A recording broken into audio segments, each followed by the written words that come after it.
Hello, everyone, and welcome to the No Fear Job Search webinar series. My name is Linda, and I am the marketing specialist at Jobscan. If you're not familiar with Jobscan yet, we are a Seattle-based company dedicated to building the best online tools for job seekers. And this is actually our second year of hosting the No Fear Job Search webinar series.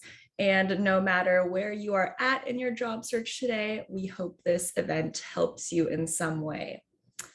Today we have Carol Sage-Silverstein presenting on how to nail a job interview. All these sessions are being recorded, so if you miss any that you would like to attend or just want to rewatch them, we will be uploading all of them to our YouTube channel in the next couple weeks. You can find those recordings up at jobscan.co/no-fear as well as we upload them. Before I hand it off to Carol, I would like to go over some general rules. So we recommend that everyone have their view set to active speaker mode in Zoom. And to ensure that everyone has a good experience free of any distraction, you will notice that we are muting you and keeping your videos off for the duration of the session. However, with that being said, we would still like to engage with you. So you will notice that there is a text chat feature in Zoom that I see some of you utilizing already. In that, you can submit your questions or comments to our presenter throughout the webinar. And myself and my colleague Paige will be monitoring the chat and saving relevant questions for Carol throughout her presentation.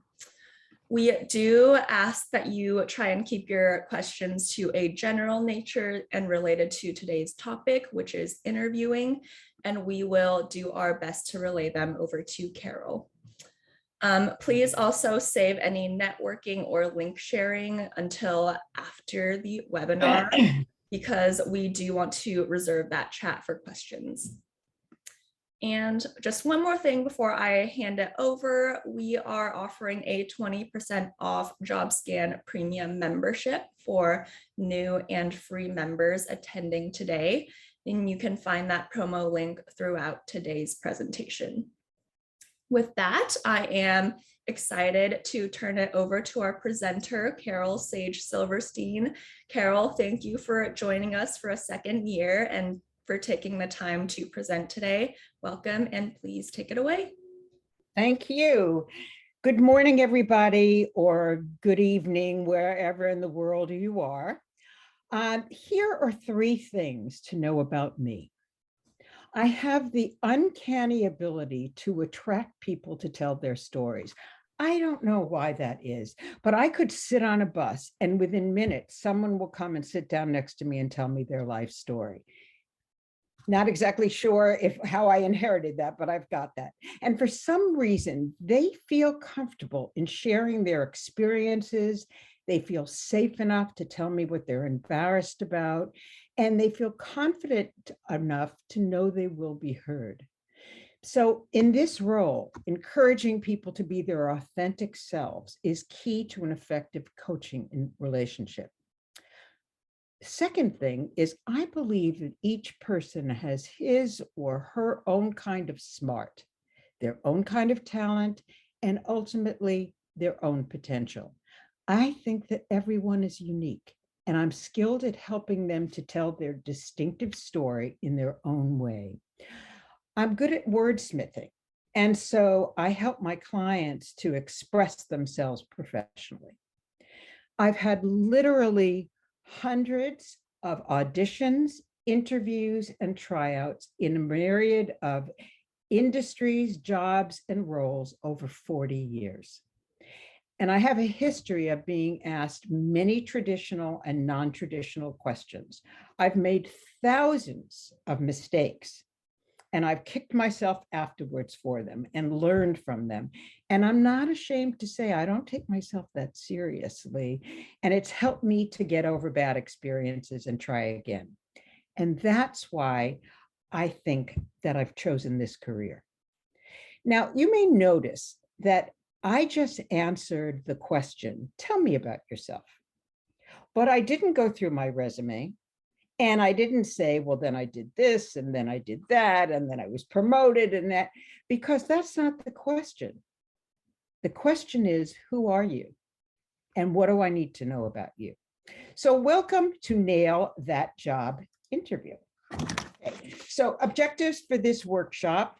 At the end of this workshop, you will be able to describe how to prepare for an interview, to explain how first impressions matter, and what you can do to maximize your look, the way you sound, and your effect on the interviewer. You'll also be able to answer interview questions concisely, clearly, and confidently. Follow up by asking the right questions and staying on the interview's radar.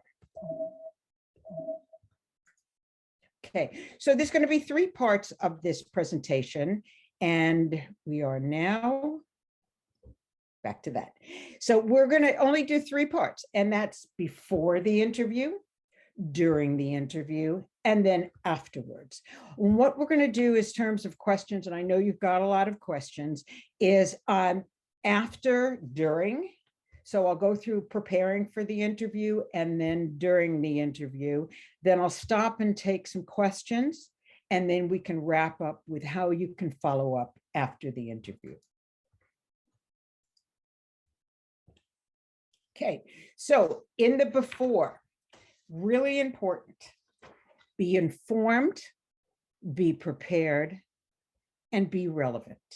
So first things first is look at the job description and ask yourself, is this the job for you? And if so, is it the job at this organization? And are you a viable candidate? So how are you going to know whether to do this? Well, one of the things that you can do is to print out the job description. And by all means, use Jobscan to find the keywords in that job description, because that is what is most important to the interviewer, to the organization. And remember, it's all about them. Then go ahead and with 2 different highlighter pens, take one color and mark and highlight everything that you can do in that job description, or you have the qualifications for. And then in the other color, highlight everything you can't do. Now you should see about an 80% difference between what you can do and what you can't do. If you see more can't do's, it's a long shot. Now you may want to get in front of the interviewer, that's fine, but just be aware that it's going to be an uphill climb for that particular job. The next thing is do some research on the company. Never go into a company and sit in an interview and say, well, I really don't know much about your company. That's the kiss of death. So how can you find out about a company? Number 1, if you're going through a recruiter, ask them. Check the news to find out if they've been in the news lately, and has there been any updates on their website? Are they acquiring? Are they divesting? Are they going bankrupt? Are they merging? Did the CEO get arrested? Whatever it is, find out as much as you can about the company. 1, because you will be the much better candidate than the person who didn't do their homework. And 2, you can also find out what you're getting yourself into. Always an important thing to know. And then, who are you interviewing with? So I look at this person and I think, oh, she looks pretty young. Maybe she's not a senior level person. You don't know that. You have no idea. So look up that person. You can look them up on LinkedIn, but there's lots of ways you can find out about people. Just type in their names and Google them and find out as much as you can about this person. Maybe you have something in common. Maybe you know people in common. To be forewarned is to be forearmed. Okay. What is the purpose of the job? In other words, What are you getting paid for? That's going to be the most salient point about the job. What are the responsibilities of the job? Next is use Jobscan. Use accomplishment statements. Accomplishment statements are what you did with those responsibilities to make you unique among the other candidates. If you are going to a face-to-face interview, and these days we just don't really know. Most interviews, I think, are still probably remote, but not all. So if you are going for an interview, bring hard copies, clean hard copies of your resume. I can tell you, I had a job interview a couple of years ago, and I really was excited about the job. And they asked for my resume, and I had so many pockets in my little briefcase that I couldn't find where I put it, and I blew it. I mean, they were interested in me, but the other candidate was much more put together. So it's a good idea to keep that. Practice. I can't stress this enough. You know, one of the things that you can do to see what you look like is use Zoom, if you've got Zoom, or else download it. Now you're on Zoom, so you have it. And look at yourself. Go through a presentation of why you left your job, or what you're looking for, or the dreaded tell me about yourself, and see yourself on the camera. So you get to see yourself as the interviewer sees yourself. Go ahead and record it. And now you've got to keep it. So you have something to work with. You can never be overly prepared. You can be overly rehearsed, but you can't be overly prepared. So practice, practice, and practice. Have stories. So there's been some brain science studies about words and facts as opposed to stories. And what scientists have been finding is that when the brain hears just information, it's garbage in, garbage out. It's just like language. But when the brain is faced with a story, people hear what you say, they feel certain emotions, and they have images that they see. Now you've got like this synchronicity with the interviewer. And stories are very powerful. They make you more interesting. They make you someone that they can relate to. So important to do that and be you. So it's okay to be who you are at whatever stage in your career that you are. Just speak in language that you speak. So remember, I don't know why people do this, but they tend to talk in corporate speak when they're in an interview. It's like another language.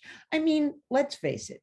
How many people endeavor to do something? People use words that they would never use in their regular language. You just speak in a conversation, because what the interview is a conversation between two or more people. Okay. What do they need to know about you? Can you do the job? Do you have the skills? Do you have the knowledge and experience that you can fulfill the job that they're asking you to fill? Will you do the job? So in other words, do you have the follow through? Do you have the willingness to, will you stay late? Will you meet your deadlines?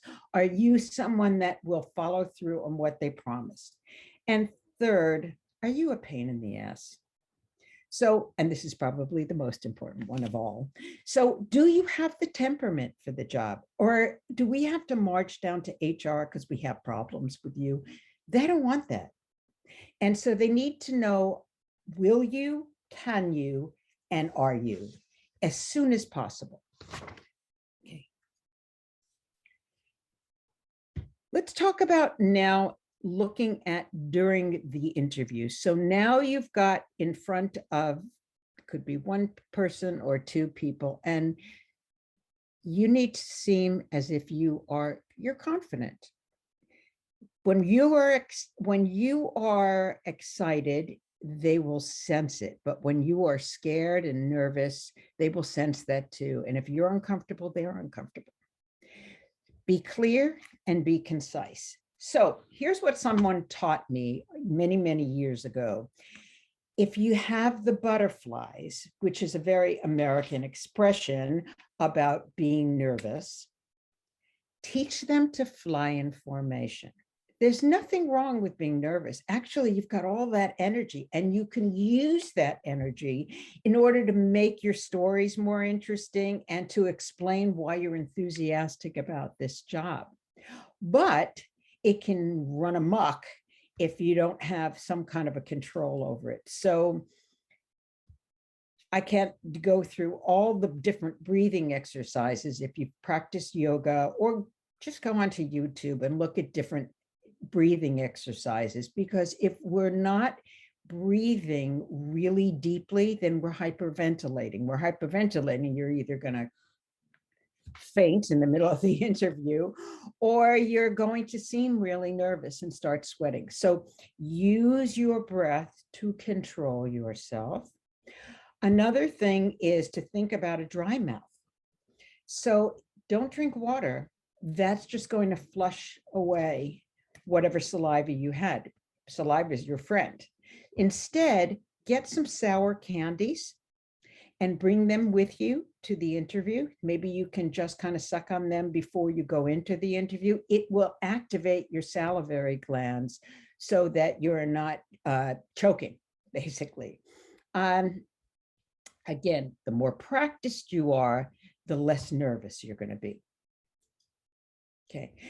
Now let's think about, what is your personal brand? So the dictionary, Merriam says, a widely shared and recognized perception of you. So when people hear your name, what do they think of? Are you the nerdy guy? Are you a ball of fire? Are you very focused? In other words, how do you show up each and every time? And what do people recognize you for? And if you think about different brands, think about someone like Oprah Winfrey or Donald Trump. Never mind, I won't go there. Or think about some other, George Clooney, or however that person is, that everyone recognizes, oh, that's a go-getter. That's someone who is very steadied. This one always can poke the holes in, make sure there are no mistakes. Think about what your personal brand is. Ask people that you know how they see you, so that you can go ahead and share that. Okay, do first impressions matter? You bet they do. And so when somebody meets you right off in the beginning, they are making some decisions about you. And I would say that comes in the first 30 seconds. So how do you want to show up? And that also means, how would you fit in that company? See, the interviewer wants to see you in that job because it's less work for them. So if they can imagine you sitting in that chair, like, this person's one of us, they're going to be excited about that too. If it's a formal company, dress more formally. If it's very, very casual, if you're in the tech world, people show up in t-shirts and cut-off jeans and flip-flops, but don't do it. That's not you. You don't want to show up in a suit. Now, I live in Seattle, Washington. I had a client come in one time in a suit, and I went, "You're not from here, are you?" She said, no, I'm from the East Coast. I said, okay, well, ditch the suit because it's too casual here. However, you don't want to be so casual that it's not as if you've taken the time to really present yourself at your best. My suggestion to you is dress just a little bit, step up higher than the way people show up at work. So if you've ever driven past that company and see them in very, very casual clothes, wear something that's a little bit more business casual, but not dorky. Okay. And then we want to look at, what's your smile?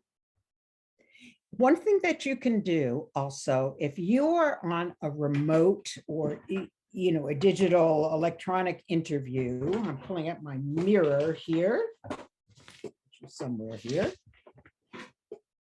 I have got a mirror right here, and I'm smiling into it. Even if you're on the phone, smile. Smile into your mirror because it'll come through in your voice. And that just makes you more likable. Second thing is showing your hair and your makeup and your nails to be clean, to look professional, to not look totally outlandish, and classy. You can never go wrong when you go classy. So here's my little speech. I'm going to get on my soapbox about this, but I think it's really important. I know for many people, they are worried about being an older interviewee and that this deck is stacked against them. Well, don't make it even harder for yourself. Fix yourself up. I don't know how else to say that. Get a haircut. Comb your hair. I mean, I see people that show up and I think they look like they just got out of bed. So comb your hair, fix yourself up, wear clothes that you feel good about. So my mother, God rest her soul, she would just tell it as it is. People would say to her, how are you? And she'd go, you want to know how I am? I'll tell you how I am. That's kind of not what you want to do. But at the same time, you always want to look a little bit classy. So my mother used to tell me, always wear your best underwear just in case you get an accident and you're in the emergency room. So it's kind of that same thing. Wear something you feel fabulous. It's like a date. If you really want to feel good about yourself, wear what you feel you really enjoy wearing. And that means just feeling comfortable in yourself, being your best self. In terms of jewelry and accessories. So this is not the time for a fashion parade. This is a talk, unless you're going for a jewelry company. Otherwise, I would say, you could wear a necklace, but if you're going to wear the necklace, don't wear the earrings and the necklace and the bracelets and no jingle jangles and with all your bling. Just keep it simple and one statement piece. And then, of course, for your clothing, make sure it's clean. There's no stains. There's no tears. Even if you're on a remote call, even if you're on Zoom, and don't wear your pajama bottoms because you never know when something happens and you suddenly stand up and everybody sees that. So look professional, but look like them, maybe one step up, and put yourself together. Okay, another thing to think about is, how are you presenting yourself? Again, we're talking about branding. So are you a frat bro? Are you using all that language and jargon and buzzwords? No, don't be that guy. Speak politely, but be careful about how you present yourself. So let me share a story with you, just going into buzzwords and putting on a show. I was working with a guy who I do mock interviews with people, and he was maybe a year or two out of college. And I said, tell me about yourself. And he said, I'm a thought leader. You're a thought leader? What do you mean you're a thought leader? Bill Gates is a thought leader. Melinda Gates is a thought leader. Steve Jobs was a thought leader. How are you a thought leader? Well, he couldn't say anything because he really didn't have a clue. So be really, really careful about using expressions because you think they sound pretty cool if you can't back them up. Very, very few people are thought leaders. So unless you have some verifiable evidence that you're one, I'd stay away from it and instead use words that are much more clear about you. I'm honest. I work hard. Be careful about saying things like, I'm a team player. Who knows what that means? It's overworked. These are all things that are sort of subjective. Rather, lead them to the assumption that you are a team player. Here are some of the things that I do when I'm working with other people. If I finish my work, then I'm going to help my coworkers. I will stay until a job is done. I'm always the first one to volunteer for a project. Then they surmise that you're a team player without you having to hit them over the head with it. Another thing that we often don't think about is how we sound. Now, this is primarily for women. Not only men do this too, but younger women tend to do this a lot, and we're not even aware of it.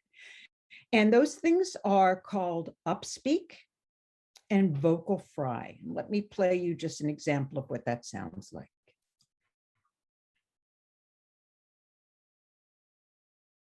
Hi, as it's known, we have tomorrow for us to take decisions. that sort of upspeak, ending sentences with a question mark, Who's saying that? or that low, creaky, dragged out pitch. Married, dating means.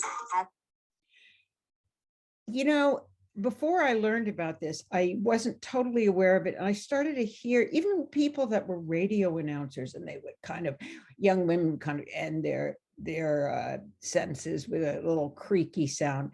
It has become a thing. I don't know why or how, but it has become a thing. Number one, it's really bad for your vocal cords. But number two, what does it make you sound like? It makes you sound like unprofessional. And Rashida, I see your hand, and I'm going to be with you in just a sec and then answer that question for you. The other one is upspeak. And a lot of people do that these days, where they answer a question, or they speak a sentence, but it ends as if it's on the upswing, and it sounds like they're asking a question. The third one is what we call sexy baby.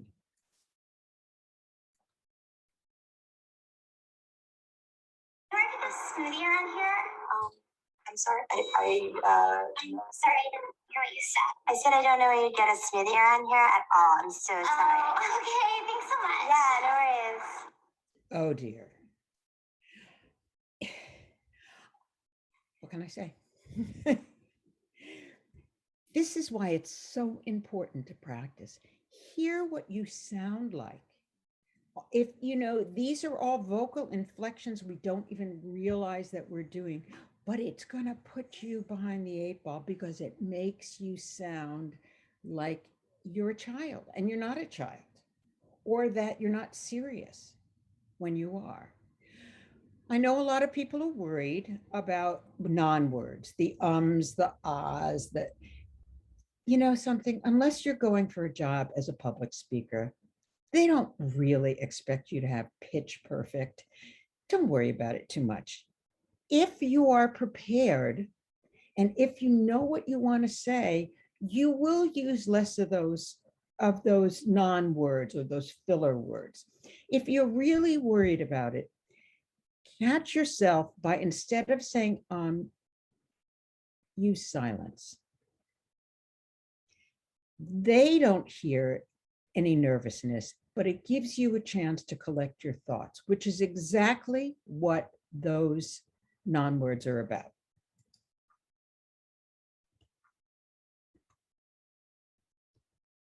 Okay, couple of questions about what they're going to ask you. Tell me about yourself.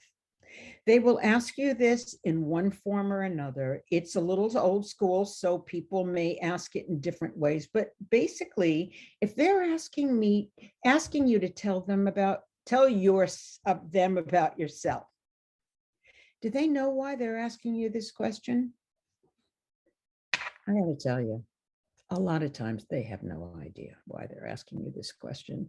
There are some companies that are pretty thorough when they're asking questions, but often I find that it just gives them time to collect their thoughts, and they don't really know why they're asking the question.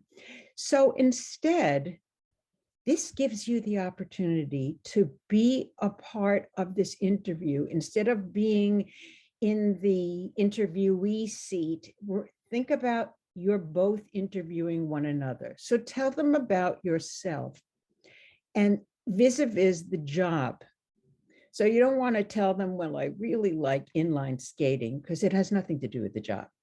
Look at the job description, use Jobscan to get those keywords, look at those qualifications, and then tell them about you in terms of that job and why you'd be a good match for it. And you can use that all the way through the rest of the interview. If they ask you, walk me through your resume, they have your resume because you brought an extra copy. And they already know where you've been. So make it more about what you did on that job, not just what you got paid to do, but what you did over and above those responsibilities and why you were promoted. Or, for example, if someone brought you into another company, maybe they were your former boss or they recommended you, that's the kind of thing you should be telling them about in the resume. Accomplishments and movement. Why should we hire you? So they want to hear how much you understand about the job and where your skills, experience, and qualifications fit in. They'll ask you, why are you interested in us and this role? If you are interested in a company, do your homework about this company, but don't apply to every job that they post. If you do that, I guarantee you, if after 3 times that you submit your application, they'll block you. Because they know that you're not really interested in that role. You just want a job. And that sounds kind of needy. And think about it. When you were dating, did you want the ones who were like panting because nobody else wanted them or because they were desperate? No. You always wanted the ones that were just a little bit harder to get. It's not so different when you're looking for a job. So be clear on why you want to work in this company, what the job is and where you can succeed, and what you can do to add value to the organization. Even when they say they really care about their employees, you're not an employee yet, you're an interviewee. They may care about you once they hire you, but not right now. So everything is about them.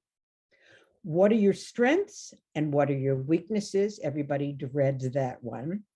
So your strengths are, as I said before, you're going to find out a lot of that by using Jobscan and looking at the job description and then being able to align your strengths. But what about that horrible question? What are your weaknesses? What do they really want to know? I'll tell you what they want to know. Are your problem going to become my problem? See, they don't want to inherit your weaknesses. So one way that you can deal with that is simply by saying, well, you know, I don't have this weakness anymore, but I used to, and it really was hard for me. And here's what I've done to control that and why it's no longer a problem. In other words, it's not going to be your problem. And that's an easier way to get around it rather than when people say, well, I'm really a perfectionist and I never turn down a role. Everybody says that, nobody means it. So stay away from things that everybody else says, and instead use examples of things that are no longer a problem.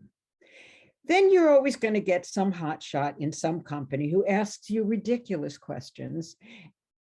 And my stepson had an interview with Amazon many years ago, and the interviewer asked him, why did the chicken cross the road? I don't know. Why does the chicken cross the road? What kind of question is that? But they ask things like that. So really what they want to know is, can you think on your feet? Do you have a sense of humor? Are you willing to risk saying something, you know, that's just in your head? In other words, you may be thrown a curveball that you don't expect. So the best thing that you can do is expect the unexpected. At some point, no matter how practiced you are, no matter how much you have prepared, you're going to get asked a question that you weren't prepared for. There's nothing wrong with saying, I'd like to just take a moment to think about that. Or could we come back to this towards the ends of the interview so that I could think about that a little bit more. Never, if they ask you if you can do something, say, I don't know how to do that. You can say, I can't say that I have actually done this particular role before or this particular task before, but I can share with you an example of something that's pretty similar. So they want to see if you're able to recover pretty quickly. Okay. Nonverbal language. So looking at this guy, he doesn't look like he's a lot of fun to work with, pretty serious. This is a good reason why you should take that mirror and put it next to your screen. Or think about when you're practicing and you see yourself on Zoom, you may be nervous, but it might come across as arrogant. They don't know you're nervous. So getting yourself rehearsed is going to help a lot. Watch your posture. I've got terrible posture and I'm always trying to get myself to sit up straight. Here's one thing that you can do to really help your posture. Don't think about it in terms of your shoulders. Think about it in terms of your chest. So really what you want to do is you want to open up your chest because that's how you're bringing in air. Remember, we talked about hyperventilating before. The air should be coming from here, not from here. When you're breathing through your mouth, there's a very little reservoir of air. But if you are breathing through your diaphragm, you're getting a lot more breath, which will help you to open up your chest and to speak and look more confident because you're going to be sitting up straight. Watch out for the fidgeting. I'm a fidgeter. So maybe bring something just to hold on to or put your hands on the desk, keeping them in front of you as opposed to playing with things. Also be careful about where you look. So I've had a number of times when I've been interviewing people and they're looking out the window and I'm looking out the window too. Like, what are they looking at? That's not where you want to be looking. Where you want to be looking is if you're in a face-to-face interview with the interviewer. If you are on Zoom, look at the camera. If you see that little green dot, that's where you should be looking. Now, let's face it, most of us want to see what we look like. So one of the things that you can do is to take your own thumbnail and put it under the camera. So you can see what you look like, but actually they think you're looking into the camera and looking at them. Okay, are you going to be having a panel interview? Are you going to have a one-on-one? Is it going to be a group of people, but sequentially as opposed to in a large group? These are all things that you want to find out as much as you can ahead of time. If you are asked a question in a panel interview, start off your answer by looking directly at the person who asked you, if you can. On a Zoom interview, that might be a little bit more difficult, but if face-to-face for sure. Then look at other people. I'd say no more than 5 seconds, but you can count it in your head. Look at all of the people, but end the question, end your answer to that question on the person who asked you in the first place. And finally, eye contact. In some cultures, it's preferred that you look directly into someone's eyes, but in many cultures, it's a sign of disrespect. Be careful about following any kind of uniform roles and think about what is most appropriate in the culture that you live in. The eyes can be a window onto the soul. So by giving people attention and looking in their eyes, you're going to be someone that's paying attention and is really interested. But if it's a question of showing respect, then perhaps you want to think within the realm of your culture. Okay, I'm going to stop this now and let's go ahead. I see 99 questions in the chat. So, whoa. We do have a lot of great questions coming in, so let's get to some of those now. Nigel asks, so you recommended doing some research on the company before your interview, but is there ever a point when you can have too much information about a prospective employer? I think that the answer to that is not so much about knowing as much as you can about the employer, but how much you share that you know. I mean, if they had a scandal, if they had some horrible accident or something that they're embarrassed about, you don't want to show that and say, I heard that, like this company is really dysfunctional, because you're backing them into the corner. Just keep it in perspective and ask them about things where you can be successful, or perhaps how you can help them. You could say something like, I know you've taken some hits in your reputation in the news recently, and I know that can be really tough. How could I be of help to turn that around? So it's less about knowing and more about sharing. Great. Raj asks, what is the best way to answer questions like, why are you leaving your current job and why are you changing careers? Well, let me just start off by saying, never, never, never, never, never diss the company, even if you hated it, even if you hated your boss. And we've all had jobs like that. Always say, I loved working at this company. It was a great opportunity. Or there were challenges working at the company, but I really learned a lot. However, there have been a number of changes. And let's face it, the pandemic, it always gives you an excuse. People don't even ask very often why you left companies these days because of the pandemic. But you can always say there was a large layoff and I was a part of a large group, or my job role ended, I completed my projects, or we decided that I'm really ready for something else and I've got the backup of my boss. So make it as positive as possible without getting into a long story. If you got fired,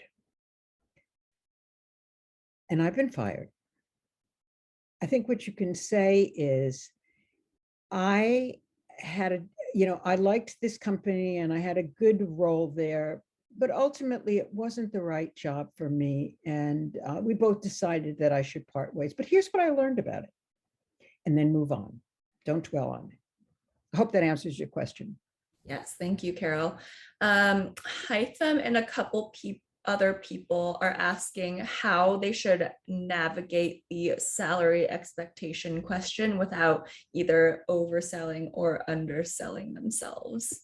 Yeah, it's really tough. And nowadays, it seems like every recruiter asks about money right up front. Drives me nuts because they already know what they want to pay. Here's a couple of things you can do. Number one, give them a range, do your homework. So find out what the job is paying in that industry, in your location, and give them a range. If they really, really press you on a number, and I doubt they will, but sometimes they do, you can always say, well, I'll be honest with you. If I got this salary, and then you quote a number that's higher than the range is, and say to them, I'm not expecting it, but I can tell you, if I got this salary, I'd stay with you for the rest of my career. So basically what you're saying is, look, I know it's over the top, but don't lowball me. Another thing that you can do is say, I like to look at the total compensation package. And that includes not only the salary, but the benefits, the promotional opportunities, the learning environment, bonuses, any kind of discretionary bonuses or profit sharing. And I understand that that's all part of the whole picture. So within this range, I think we're pretty comfortable, but of course it's based on a number of different variables. Great tips there. You addressed this a little bit, but A. Buccelli and a couple other folks are asking, do you have any other tips on dealing with ageism throughout the interview process? I knew this one was coming. I'm 69 years old. I got the last full-time job with a company I'm still doing work with when I was 62. So is ageism a thing? Unfortunately, it is. So do whatever you can to maximize your own value. Number one, when you're older, you're more experienced. That should make you more valuable. Some companies, they just want young people, and you're not going to be able to do much about that. But by making yourself as relevant as possible, by talking about things that you have done, if it's in the tech world, and how you've kept up on new developments in your field, by looking great.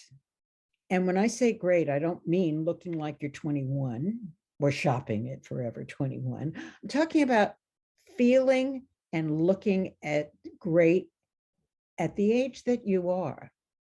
And that means by putting yourself together and practicing, then you're going to maximize your chances.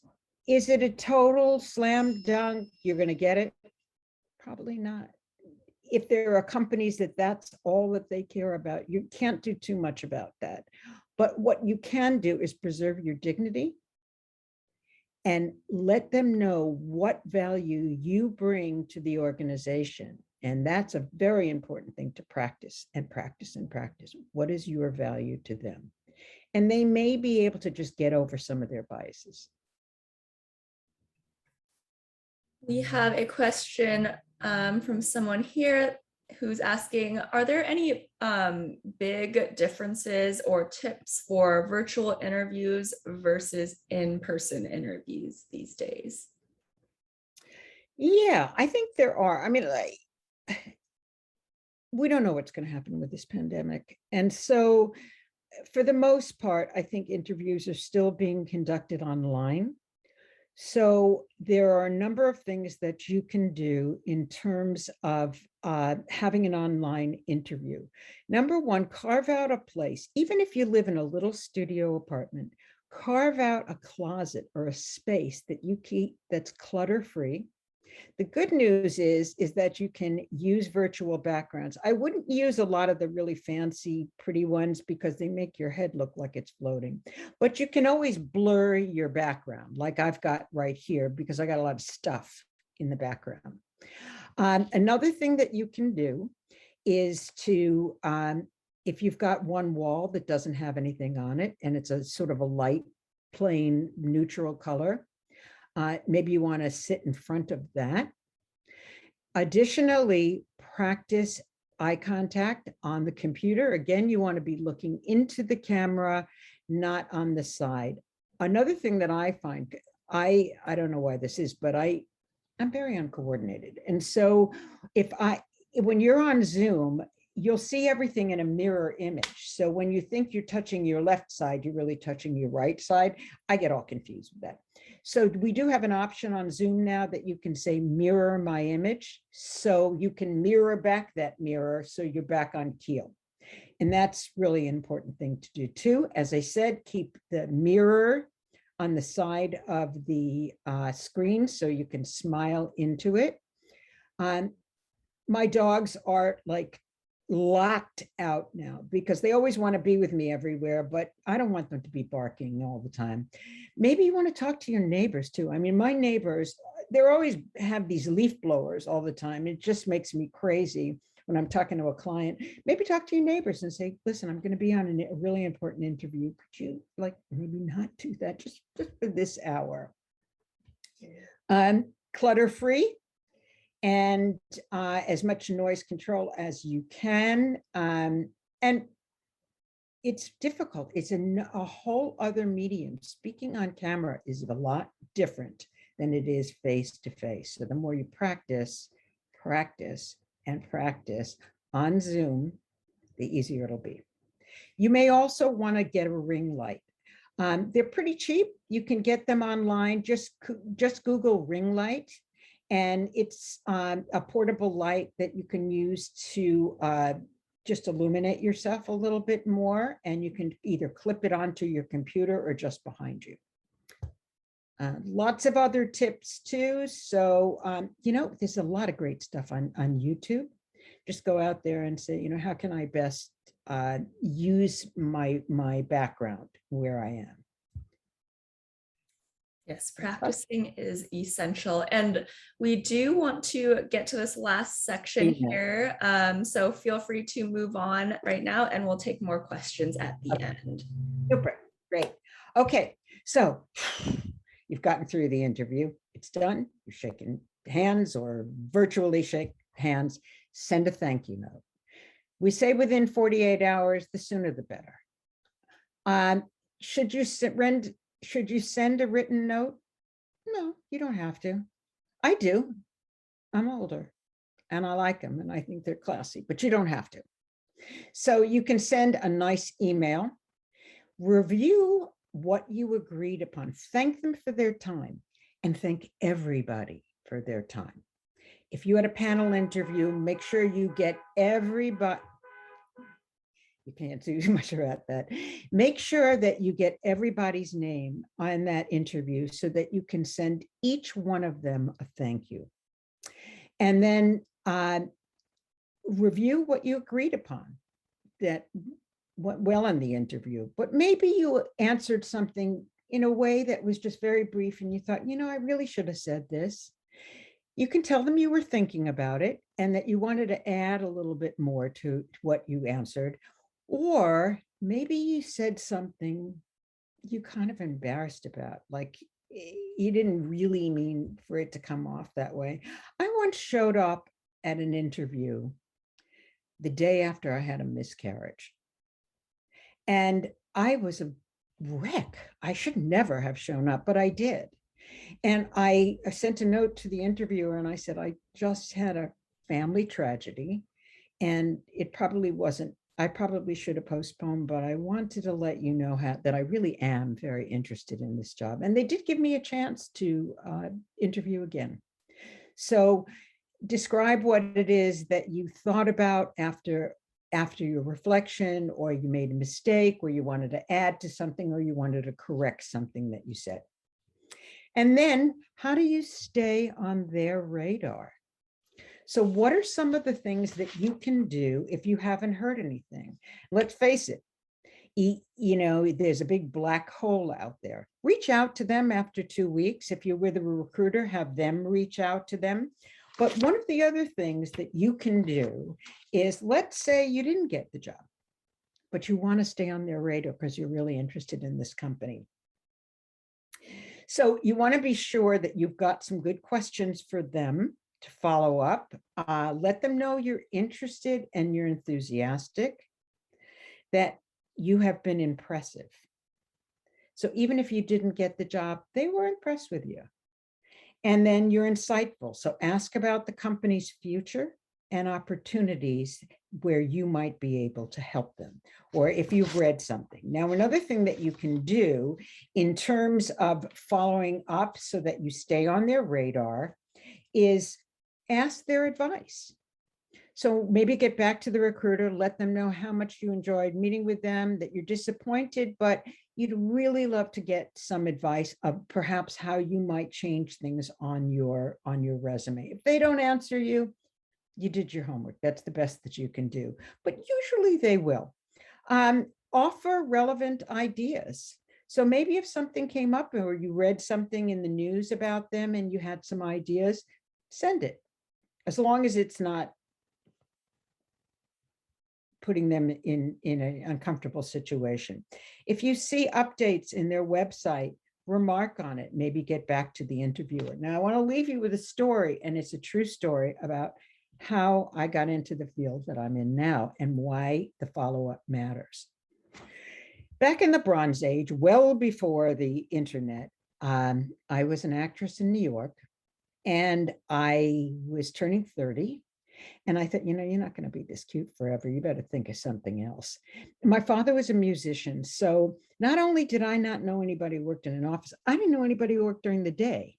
And so I went to a career coach and they said, you would really be great in the travel and the training industry. That was so cool. I could do that. That would be great. What is training? And so I had no idea, but I got a job in a company that was called the Executive Technique, and they taught executives how to speak on camera.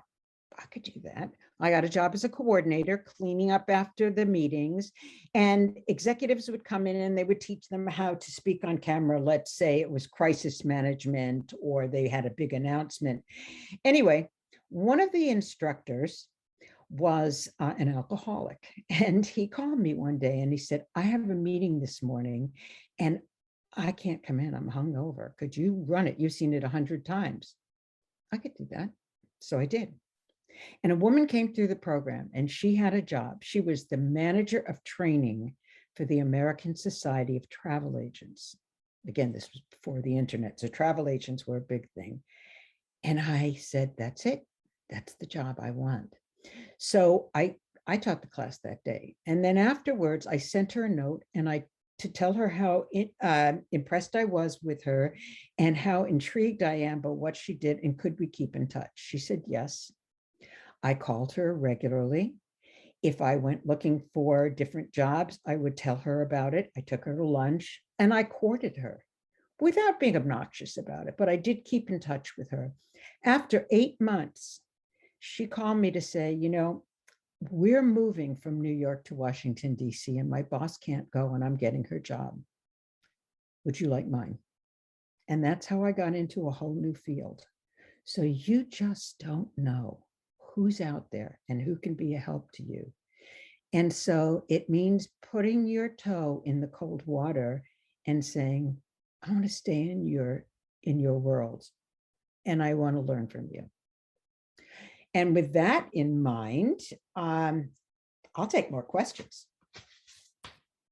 Great, thank you, Carol. And we are almost up on our time here, but we will get to as many questions as we can. Let's take this question from Alejandro. He asks, what do you recommend to address nerves and keep eye contact during an interview, especially while we're thinking about how to answer? Well, I think part of it is looking, if you're on a Zoom interview or meetings or Google Meets or whatever, is to remember where you are looking. I'm looking into the camera right now. That's what they see. Another thing I think that you can do is to tell them, you know, I want to think about this. And so I've prepared some notes for myself. I hope you don't mind if I just refer to them, even if you didn't. Then you can look down and say, oh, yes. So actually you gave yourself time to think, but you also got permission on not looking directly into the camera at the same time. Watch out for the coffee. I'm an addict, so I drink a lot of coffee, but be careful about that. Stay hydrated. Another thing you might want to do too, in terms of nervousness and how you portray yourself, is make sure you eat, but don't eat a lot of eggs or mucus producing foods. I would say, you know, be full, but don't be overly full. And I think there's something very endearing. And I've interviewed many, many people because I was a corporate HR director. And so when someone said to me, I'm really excited and I'm a little bit nervous because I really want to make a good impression, I'm impressed. I'm impressed with the fact that they were humble enough to say that, and it's okay. I'm rooting for you. So they want to root for you. Give them a good reason to do that. Be honest. Melanie asks, how should we handle either awkward or unethical questions during an interview if they come up? For example, how old are you? What's your current salary, et cetera, et cetera? You know, most people these days are aware that you don't ask questions like, how old are you? But I'm talking to an international audience here, and I realize that that may not be the same in many different places. I think rather than saying that's illegal or that's, why do you want to know? You don't want to get into an argument with them. Instead, you want to say, here's what's relevant in this job and where I can bring value. I'm not so sure that age has anything to do with what I can deliver for you. Here's how I can make you successful. A question that they may ask, though, what is your current salary or what was your most recent salary, is now illegal in many states. And they really can't ask that. But again, of course, you don't want to back them into a corner and tell them that they're wrong. Instead, you can say, this would be like comparing apples and oranges. And my research has shown that this job pays in this range, and that works for me. And just move on from it. Mm-hmm.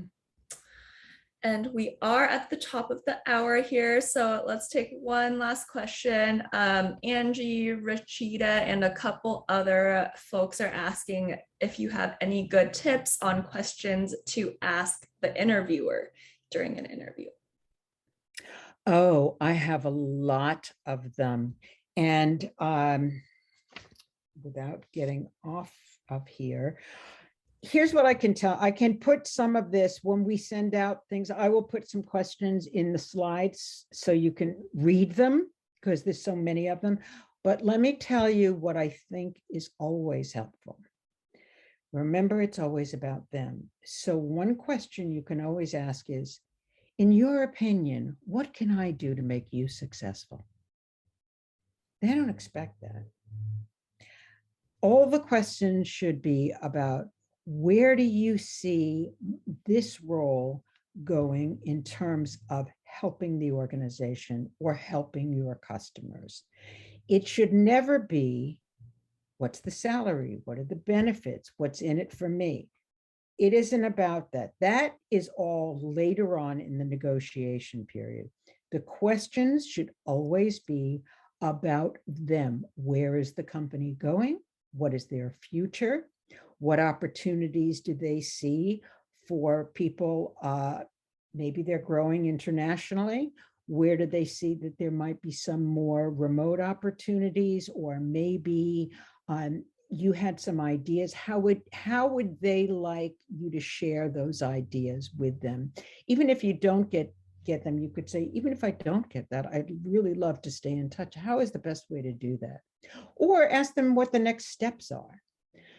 Again, it should always be about them, but I will put a number of sample questions in the slides. So when you see them, then you can refer back to them. Thank you, Carol. That will be very beneficial, and we will be sharing these slides after this event. Unfortunately, we are out of time today, but thank you everyone for joining us, and thank you again, Carol, for joining us for a second year. I think we all found this very valuable, and hopefully everyone walks away today with some new interviewing tips. If you want, if you would like 20% off of Jobscan Premium, we are offering that today. That will either be 20% off a monthly or a quarterly plan, and that quarterly plan does come with a 2-week free trial. Please also check out all our other webinars coming up tomorrow and next week. I believe Paige shared that link in the chat. We do have some interesting topics and presenters lined up. And that is it for today, but we will leave the chat box open in case you want to share any last comments as people file out of here. Thank you, Carol, and bye, everyone. Thanks, everybody.